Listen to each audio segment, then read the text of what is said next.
Welcome back to Arise Prime Time. I'm Charles Enyegolu, and this wouldn't be Arise Prime Time without the presence of two analysts to give their personal perspectives on the news and issues we've discussed today on the program, as well as the other stories that are of interest to our audience. So for the rest of the program, we're joined by Arise News analyst and former chairman of the editorial board of Daily Trust newspaper, Mahmood Jega, and by the political affairs commentator, Arise News analyst and lecturer at Bayes University in Abuja, Professor Abiodun Adeniyi. Thank you very much indeed for joining us. So let me come to you first, Prof. Looking, for instance, at the recent Commonwealth Heads of Government meeting in Kigali. I mean, you heard Lindsay Barrett talking about all of that. But it's quite striking, isn't it, that the Commonwealth no longer appears to rely on the royal family or the British government as the glue. It exists of itself. I mean, the African countries were there at that heads of government meeting because they wanted to meet the other African nations and Asian members of the Commonwealth. So is it fair to say that it is now self-supporting and doesn't actually need the glue of the British sovereign? Well, I think it's just a reflection of how things change over time.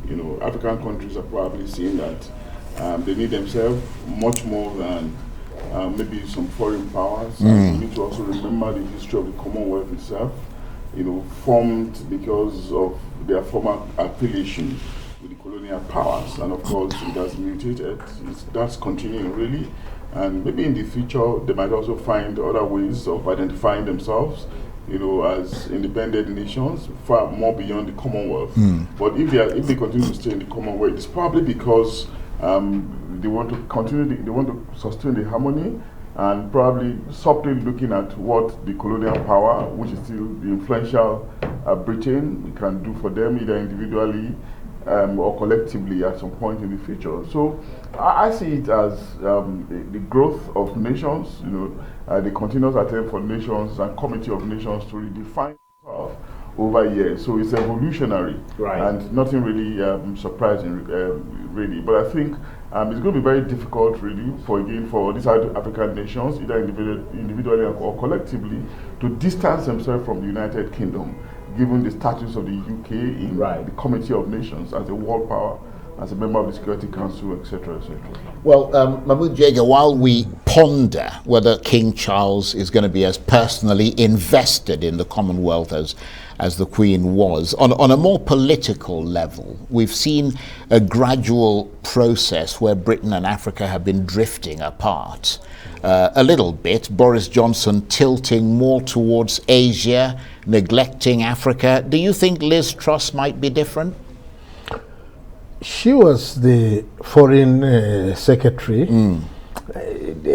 probably not for long, so she didn't really stamp her mark on Britain's relationship with Africa before she moved on to become the Prime Minister.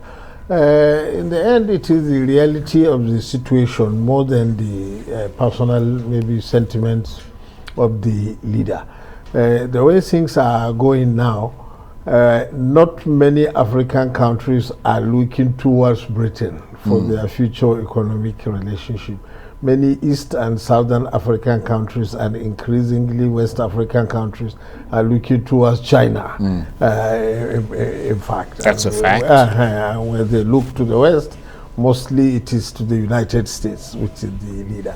And then there are some other powers that are also intruding, Turkey and Iran to some extent. Even Russia at some point. Russia too, before they got distracted by this war. They are all chipping. I mean, even in the middle of the war, the Russian foreign minister came to Africa. Absolutely. And went round, and the Western foreign secretaries also had to rush as well. had to rush in.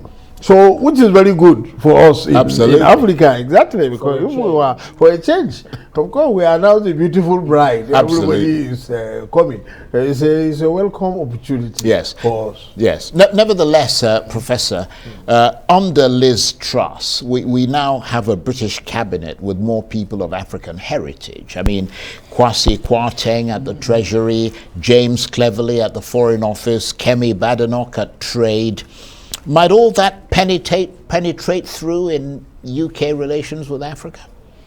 Well, I doubt really, because most of because they're pretty much British people. Yeah, most of these positions are just there. We can identify with them at the level of emotions. But in terms of it translating into physical help, it hardly does. Do not forget we had a black person as the president of America, and it's very difficult for you. That's a very good point. In fact, not just a black person, but one of Africa origin.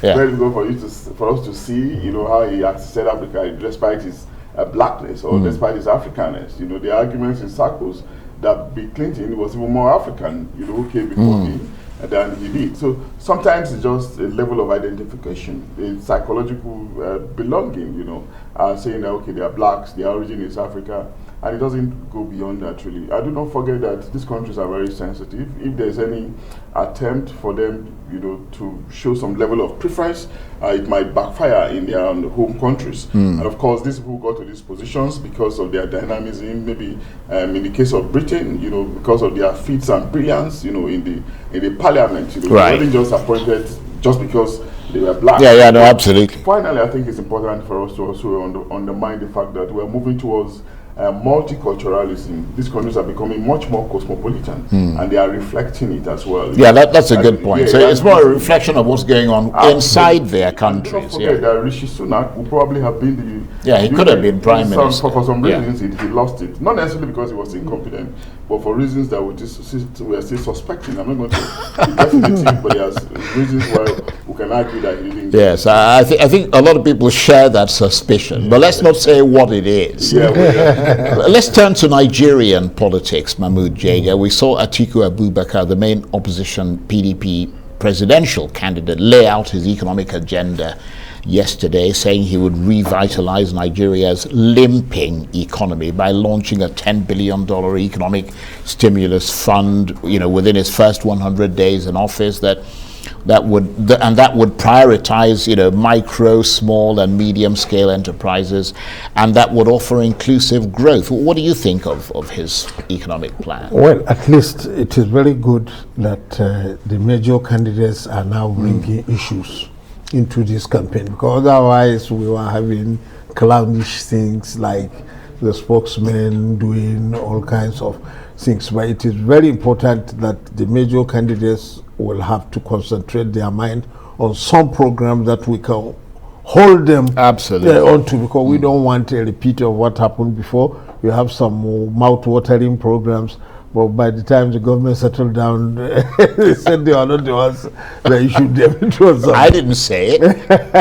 As a spokesman. So it is very good. We can, for the next few days and weeks, interrogate Atiku Abubakar's economic program, because everybody will say, where will we get all this money? Absolutely. In the first 100 days? If you become president next May, you are going to inherit federal government of Nigeria that is almost bankrupt. The plan is for the government to borrow 12 trillion naira out of the proposed 2023 budget of 17 billion.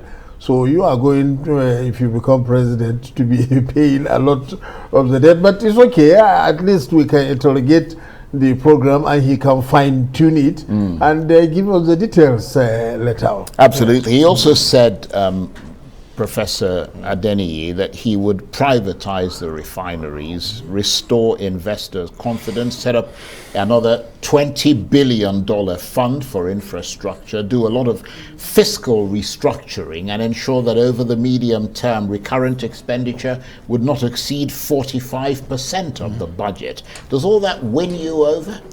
Well, I think it's like Mahmoud said, I agree really. The fact that we are becoming issue-oriented is welcoming, and the fact that it's coming from high-profile politicians, on the edges of the political parties is also interesting. It's also a good development, far from what we are seeing some of their spokesmen doing, So those are the issues that we should be engaging with. How are you going to revamp the economy? How are you going to save us from the dwindling, economy overall? What policies are you going to put in place to bring about for job creation? Infrastructure, are you likely to continue with what the supposed feats recorded by the Buhari regime? And what about the fearful debt problem? Absolutely. What are your solutions? You know, it is possible really for him to be able to achieve all these things, irrespective of the fear we're having. Remember that some of the problems that we have with our economy really have really been a matter of management. Really, economy is an intangible that has to do with how you juggle the variables. You know, if they can come in and they have the right body language, they have the goodwill, they have the social, political, and economic capital that they can harness. Why not? The monies can come. Really, it can come from different sources, and of course there is the level confidence question. You know, what level of confidence do we have at the moment faced with insecurity? So if they can come and engender a renewed level of confidence, why not? The capital will come. Do not forget that quite a number of our citizens are believed to be wealthy, and have converted their homes into bank vaults, whereby banks are no longer approached, for the safety of custody of their funds. Perhaps we might have a regime that could win the confidence of people, give us new level of trust, and you see this money is coming into the economy, triggering multipliers,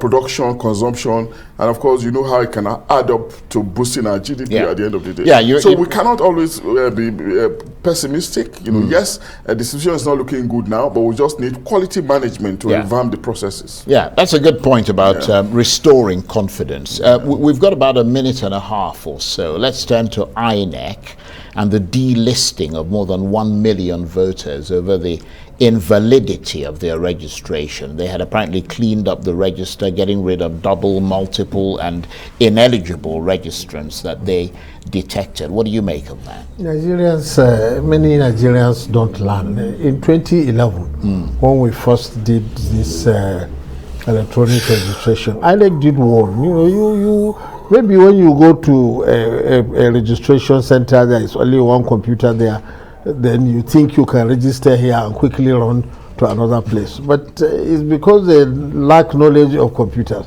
By the time all these computers are linked together through a server, even if you register here in Buhari and then you run to Anambra State and register again, it is in a split second the computer will fish you out, detect and you can imagine 1 million people. We have been at this for 11 years. That's a lot of people. Exactly, that's a lot of people. They still believe that you can buck the system by registering here and running to another place. They still don't know what a computer server can do. Meanwhile, of course, the CUPP, the Coalition of United Political Parties, today alleging that there were moves to have a secret court action to stop the use of beavers in 2023. They're also talking about at least 10 million fake registrations. But unfortunately, we're out of time. But that's something to keep in mind. Professor Abiodun Adeniyi and, of course, Mahmood Jega, thank you very much indeed.